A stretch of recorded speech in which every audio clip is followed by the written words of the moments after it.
Hello বন্ধুরা, welcome back to my channel. আসুন রান্না শিখি। আজকে আমি শুক্তো বানাবো।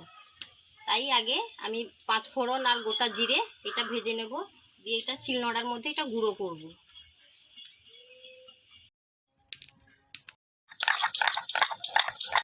এটা হালকা কিন্তু ঠান্ডা হয়ে যাওয়ার পর এটা আমি গুঁড়ো করে নিচ্ছি।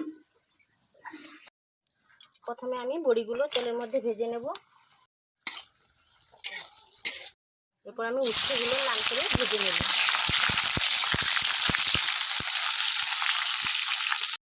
এবার আমাদের উচ্ছেগুলো ভাজা হয়ে গেছে, এটা এবার উঠিয়ে নেব। এর মধ্যে এবার লাল লাল করে ভেজে নেব। এবার আমাদের বেগুনগুলো লাল লাল করে ভাজা হয়ে গেছে, এবার নামিয়ে নেব।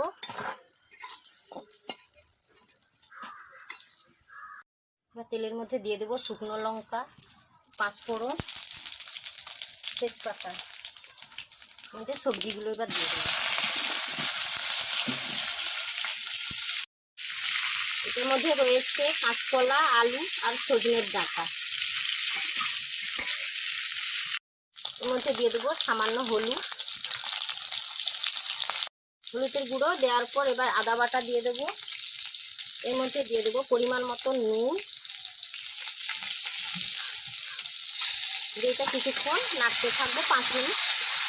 এখানে আমি নিয়ে নিয়েছি সরষে আর পোস্ত বাটা, আর এটা রাঁধুনি বাটা, এটা দিলে খুবই ভালো লাগবে। এর মধ্যে দিয়ে দেবো সরষে আর পোস্ত বাটা, এর মধ্যে রয়েছে এই রাঁধুনি বাটা। এটা একটু নাড়তে 2 মিনিট নাড়বো। এবার আমাদের মশলাটা কষানো হয়ে গেছে, এখানে দিয়ে দেবো 1 কাপ দুধ,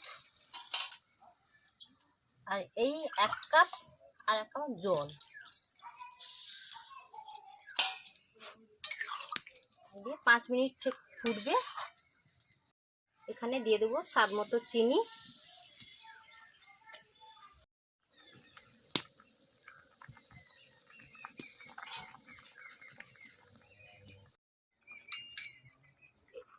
এর মধ্যে উচ্ছে, বেগুন আর বড়ি ভাজাগুলো এবার দিয়ে দিলাম।